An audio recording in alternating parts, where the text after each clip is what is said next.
Student चलो इस questions में क्या दिया हुआ है a moment of inertia of rod about axis passing through centre and perpendicular to length is I1. The same rod is bent into ring. The moment of inertia about its diameter is I2, then I1 by I2. Okay दो object है। तो पहला क्या है, ये rod देख के रखा है। चलो तो कैसे करते हैं, ये रॉड ले लेते हैं। इस रॉड का moment of inertia centre and perpendicular to axis ये ले लेता हूँ। तो इसका मोमेंट ऑफ इनर्शिया I1 कितना होता है, ये होता है इस ml स्क्वायर डिवाइड बाय 12। इसका लेंथ L कंसिडर कर लेते हैं। ठीक है, अब यही रॉड किस में कन्वर्ट कर रहे हैं, रिंग में कन्वर्ट कर रहे हैं। तो बोला अगर ये रिंग में कन्वर्ट कर दिया ऑफ कोर्स, तो इसका moment of inertia about diameter, इसको मैं I2 बोल देता हूँ।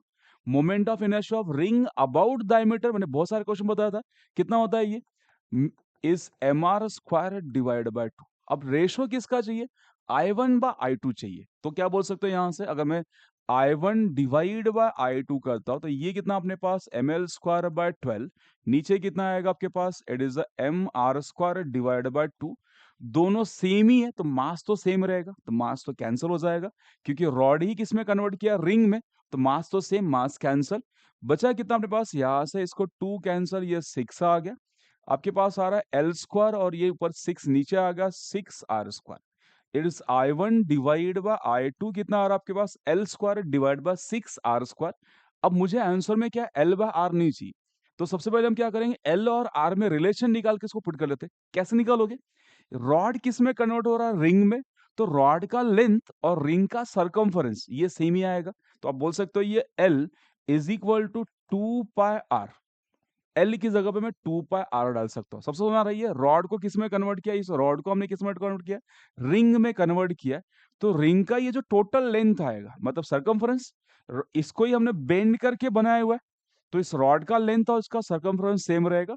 तो L is equal to 2πr लिख सकते हैं। अब ये आर इसमें सब्स्टिट्यूट कर लेते हैं। ठीक है, 2π कैपिटल आर लेता हूँ बिकॉज हमने वहां कैपिटल आर मेंशन करके रखा है।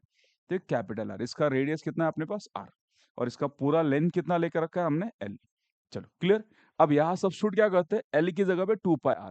तो यहां जब सब्स्टिट्यूट किया तो इस 2πr दी square divide by 6r square कितना आएगा अपने पास, इस 4π square R square divide by 6r square. R और आर कैंसिल हो जाएगा, 2 से यहां से ये क्या 2 बचेगा और यहाँ क्या आएगा 3। तो आपके पास फाइनली आ रहा है इस I1 डिवाइड बाय I2 कितना बच रहा है 2π स्क्वायर। तो ऊपर आ रहा है इस ट्वाइस ऑफ पाई स्क्वायर, नीचे कितना आ रहा है 3। तो answer is 2π square divide by 3। Option B बोल सकते हो। कुछ नहीं, सिंपल क्वेश्चन था। रॉड को अगर मैं रिंग में कन्वर्ट किया तो मास सेम रहेगा, बट इसका लेंथ और इसका पास रेडियस है। तो आपको अब रेशो किस में आएगा, लेंथ और रेडियस में आएगा। तो लेंथ और रेडियस का आपस में रिलेशन निकालो, उसको सब्स्टिट्यूट करो। ठीक है, और रॉड था, रॉड को कन्वर्ट किया लेंथ में, तो रॉड का लेंथ और इसका सर्कमफ्रेंस सेम था, इक्वल करके यहां से एल निकाल के पुट कर लो। पुट करने के बाद जो भी आंसर आ रहा है आपके पास, क्या आ रहा है आंसर, बी आ रहा है। अच्छा, थैंक यू।